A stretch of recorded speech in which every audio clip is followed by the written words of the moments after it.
All right. Let me see here. Let me get off just for. There we go.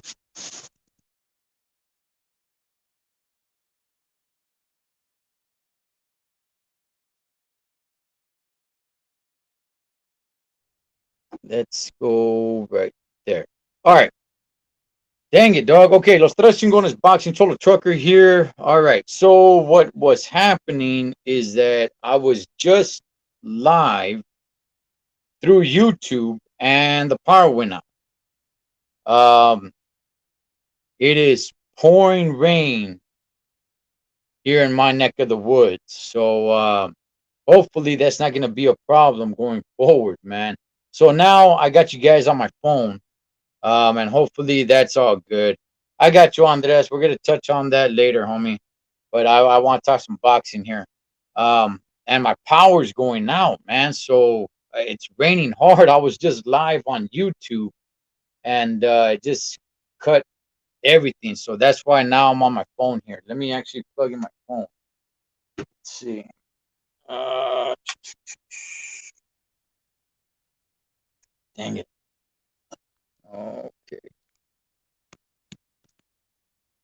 man. Okay. All right.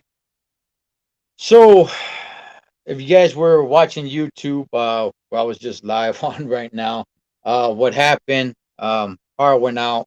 It's raining super duper hard, homie. It's raining cats and dogs. That's it.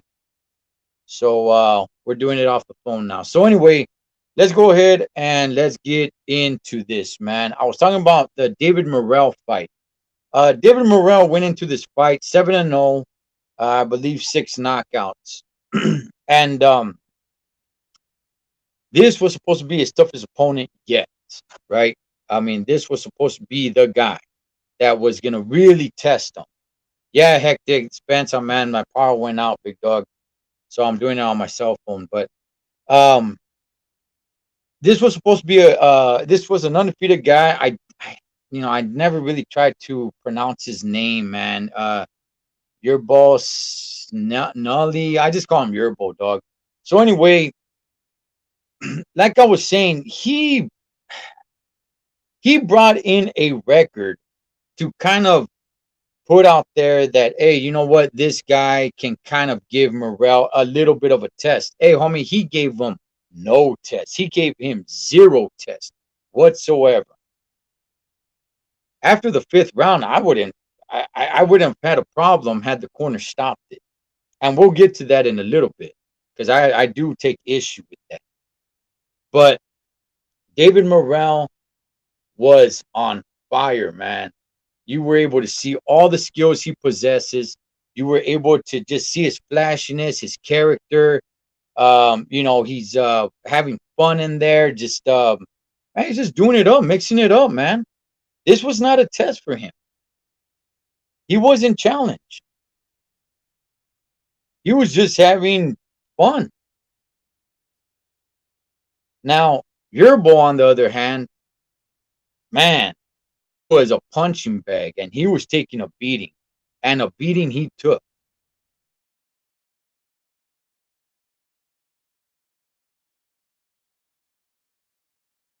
Coma. From what I understand, um, he's gonna make it. He's not in critical condition. It's not.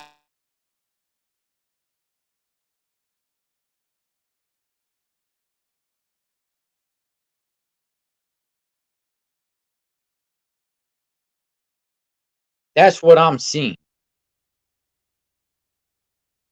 All right, man. My prayers and thoughts go out to him. Anybody who steps into the ring and something like that happens, I'm always like, damn, dog. You know what, man? That sucks, man. Because he goes in there and fighters, they have no quit in them, right? So it's like you can't really ask him to quit. You can't really ask him to say, "Hey, have you had enough?" No, he's gonna keep on going. Yeah, Hectic, it is good to hear, man. It is. That is where the corner is supposed to step in and realize, you know what? I got to save my fighter. I got to save my guy. My guy is trained to not quit. He is trained, you know, ready to die in the ring. But I'm not going to let that happen. That is my job as being in the corner, part of the team. Why is the corner keep sending them back out there? Especially after the sixth, seventh round. Why are they still sending them back out there? The guy's got no fight left in him. Just to survive, just so he could say, like, hey, you know what? I went all 12 rounds. And by the way, the fact that this fight was 12 rounds because David Morrell has a little Mickey Mouse title is laughable, homie. That should be a 10-round fight. Yeah, Vanessa. My power went out. It's raining cats and dogs over here, so now I just switched it off to the cell phone.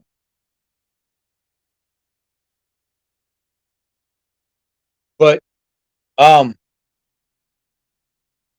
whenever these things happen, I always look at the corner. You know, especially when you have round after round after round after round to make this decision.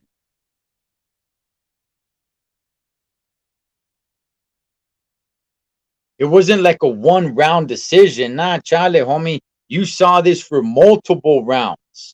That your fighter was taking a complete ass whooping. A lot of headshots.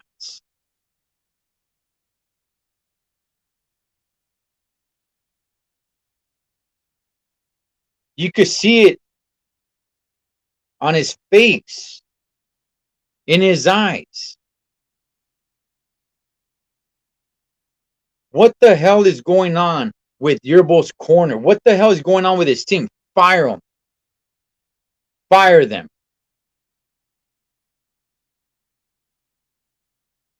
These fools should not be working somebody's corner. How are you allowing your fighter just to go out there and get pummeled, swallowing his own blood? Look, if it were a close fight and he was in the fight and Morrell was hurt as well, okay, maybe you can make an argument. I got it. But Morrell looked fresh. Every round, Morrell looked like it was the first round. He didn't look tired. He wasn't breathing heavily. He looked fresh. If he had Morrell busted up, bleeding, tired as well, all right, Holmes. But that wasn't the case. Now I hope that the news I saw is accurate, dog, and that Yerbo's going to be okay. But as of right now, he's still in an induced coma. From what I understand, to stop the swelling. But apparently, okay, apparently, and I hope this is true, apparently he's going to be okay in due time.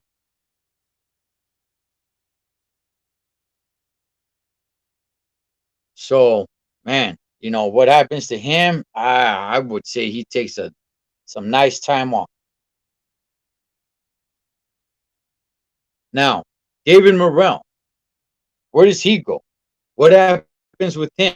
Well, look, man, now he moves on to 8-0 with what is it? 7 knockouts.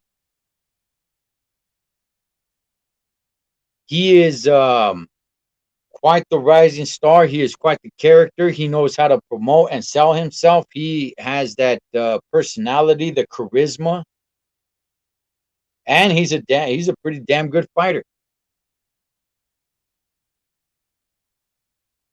Word on the street is he wants the winner of Benavides and Plant.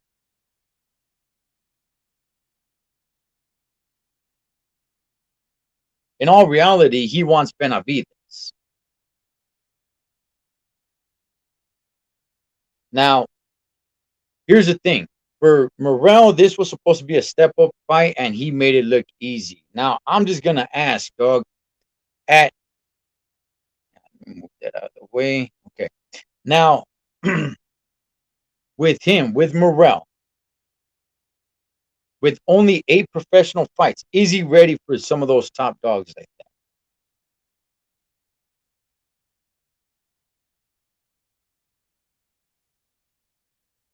I mean, is he just gonna wait for the winner of Plant and Benavides? We don't even have a date yet.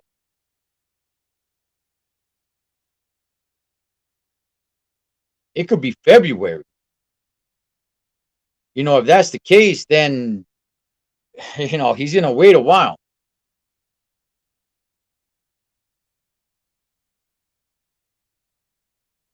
If I were him, um, I get an in between fight, man.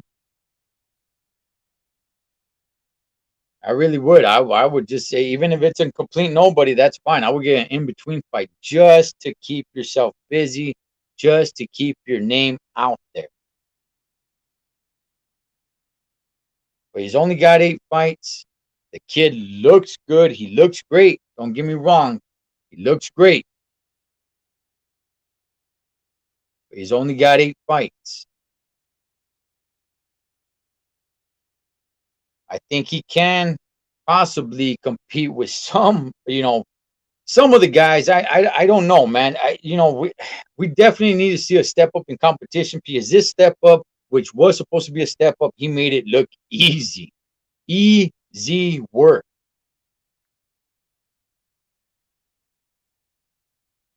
So the winner of Plant Benavides for Morrell, I'm not against it, but I am against if he just sits on his hands and waits for that. Like I said, we don't even have a date for Benavides and Plant. So if that fight doesn't happen till, like, say, the end of February, then I am against Morrell just sitting on his hands, just waiting, because then that means that fight's not going to happen till probably the summer.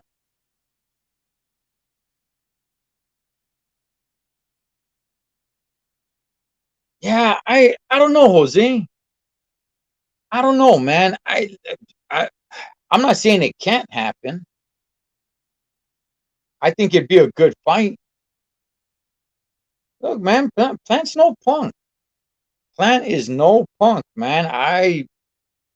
I'm not favoring Plant. Gonna be this most dangerous fight at 168. Well, I mean, if this fight gets made with Plant and Benavides, I I would hope Morrell still gets in the ring instead of just waiting for the winner of that fight. Unless Plant and Benavides are gonna fight sometime early in January, I would hope he gets back into the ring. Keep his name out there, keep himself relevant, and hopefully they can make that fight happen. Uh, Benavides set for June or May. Okay, okay, yeah, and that's probably around it would happen. However, I mean, if Plant goes and puts hands on Benavides, which again, that's not too far fetched. I know most people are favoring Benavides, and I get it, but it's not too far fetched that Plant comes out with that victory. But yeah, so that's David Morrell right there, and man, thoughts and prayers go out to your bull, man. Word is he's gonna be okay. Uh, but as of right now, he's still in that induced coma. So hopefully, he comes out and you know takes time off, man. And that corner, his team, that corner, fire them. fire them. They have no reason sending him back into that fight round after round after round after the way he was looking. Fire every single one of them. Well, Andres, I mean, that remains to be seen, man. That remains to be seen. I will say this. I will say Morrell did get tagged by Yerbal, and he did, he ate them pretty well, but can he eat those punches well? Had it been Benavides, probably not. Probably not. It's excellent work, and that's power. Uh, yeah. I look. I either way. I hope Morrell fights one more time. I hope he just doesn't wait till May or June. So we'll see what happens with that. But let's go ahead. Let's move on, man. With Zurdo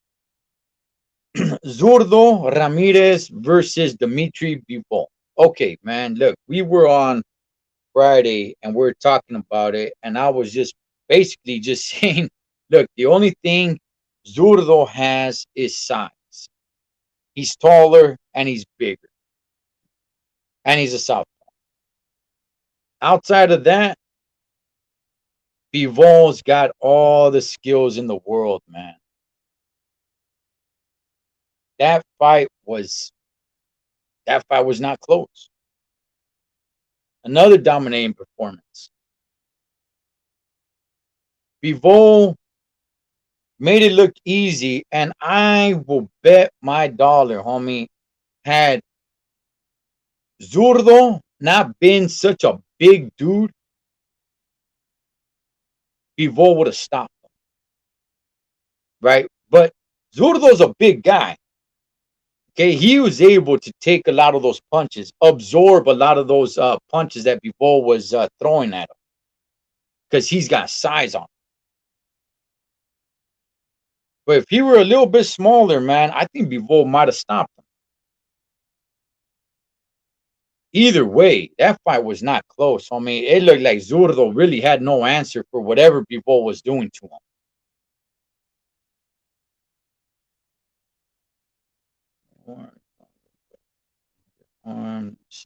Yeah.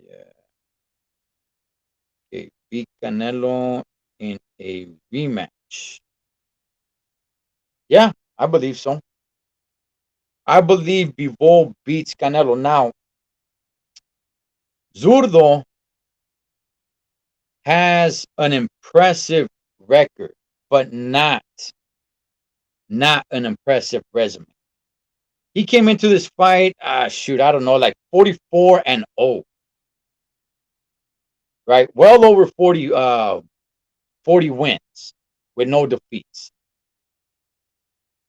But that record, man, doesn't that record does not speak volumes from the competition that he's been fighting.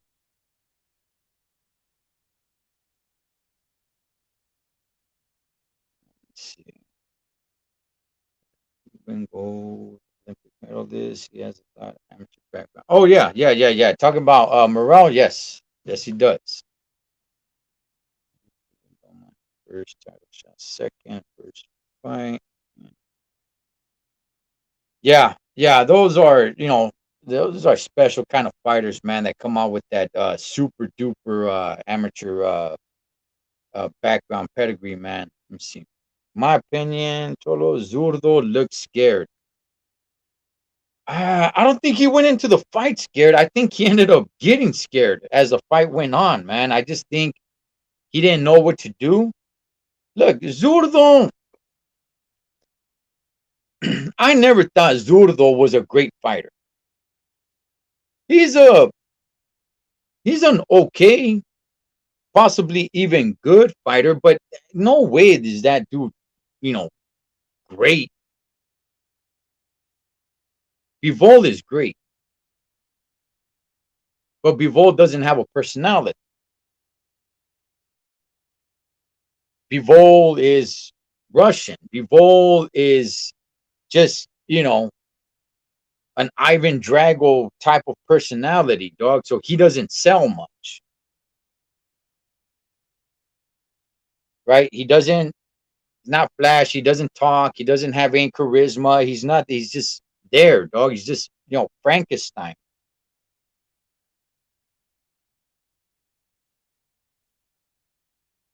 So his product, which is himself, doesn't sell very well. But he is an elite fighter. And here you have Zurdo, who, in my opinion, all he had going for him was just his size and being a southpaw for whatever that's worth. And Bivol just let him have it, dog. Just put hands on him like nothing. Easy work.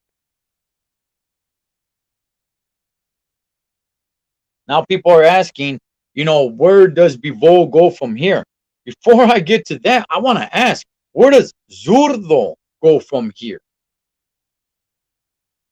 What do we see from him next?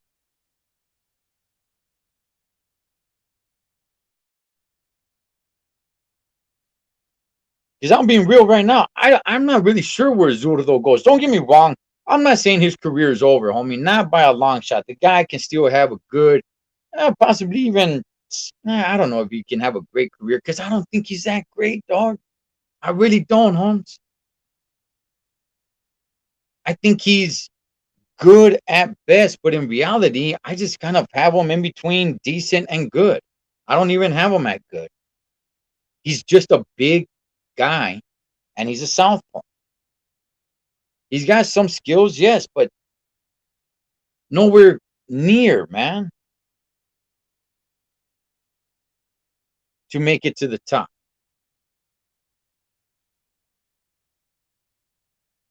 Look, there's other good fights up there at 175. I like to probably see him in there against somebody like Callum Smith.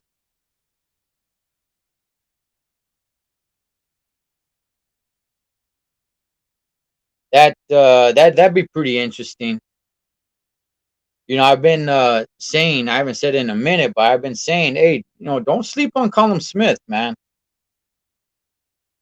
Ever since Canelo beat him at 168, Callum Smith moved up to 175, and he's been knocking dudes out, man. Nearly killed a man. So I wouldn't mind seeing that fight. Obviously, when it comes to Bivol, what's next for him? Well, there's the two things, right? And let's get to the interview at the end. So it's like, hey, what do you want to do, right? And Canelo's name was brought up, and they're asking, hey, would you move down to 168 for Canelo? He said, basically, I'm kind of paraphrasing here. I don't remember it word for word, but basically, he's kind of like, I mean, it's interesting, right? Go down there, and if I beat him, I become, unified champion at 168. But it didn't really look like it was something that he was too interested in, right? He kind of entertained it a little bit and said, like, okay, that's not my primary goal, right? If something like that were to happen, that's not my first choice. That's the way it kind of came off to me. He wants better be it. And who does not want that fight at 175, man? I'm telling you guys right now, I don't think Canelo beats Bivol. Now, if Bivol moves to 168, then maybe. Maybe. I'm not saying yes. I'm just saying maybe. Canelo stands a better chance. But at 175, for Canelo to go up to 175, I think Bivol does the same thing. I can't think of anything that Canelo can do different to beat Bivol. 168 gives him the upper hand. Well, when I say upper hand, I'm not saying that that makes him favorite, but gives him. All right, forget the upper hand. Gives him a better chance. I'll put it to you like that. It gives him a better chance. And even then, I'm not so sure he beats Bivol. It makes the fight more interesting. It makes me scratch my head a little bit more, homie, on the serio. It makes me think a little bit more like, you know what? Now I'm not so sure who wins the fight. I would probably still favor Bivol a little bit, but now it does make it interesting if the fight does happen at 168. But at 175, homie, I'm favoring Bivol all the way.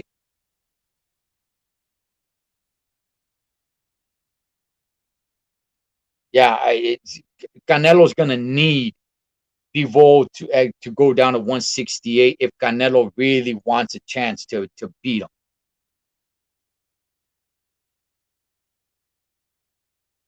Yeah, hectic. I don't need to see it again, man. I really don't. I really don't. Not at 175, I don't. And to be honest, even if Bivol says, you know what, I'll go down to 168, I'd rather see Bivol versus Better Be It. And I'd rather see Canelo take on somebody else at 168.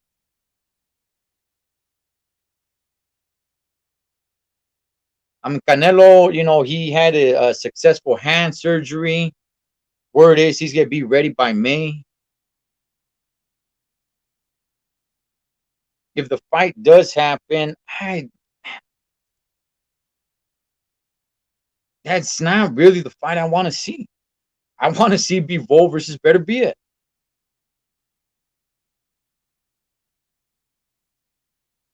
Especially if it's requiring Canelo to move up to 175, then I really don't want to see that fight because I already know the outcome.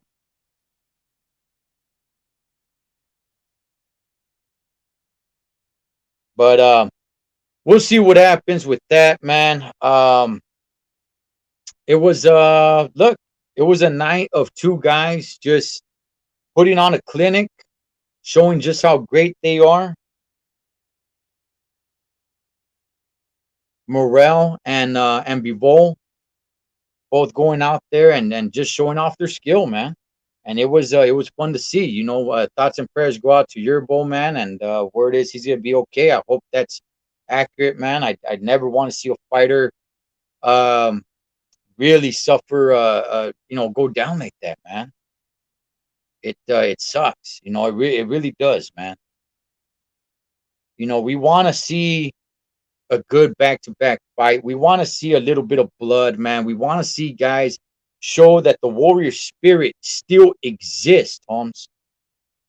In society today, where we got a bunch of damn sissies everywhere crying for every single little thing, it's good to see, two guys go in there and leave it all on the line and battle and have those battle scars, man, and show that the true warrior spirit still exists.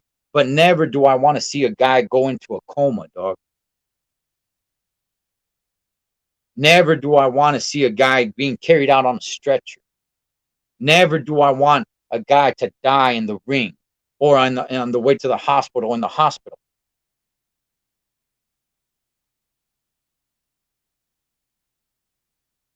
And that corner, like I said, should be fired. And who the hell was the doctor in that fight anyway? How are you just approving for this guy just to go back out there round after round after round just to be a damn punching bag?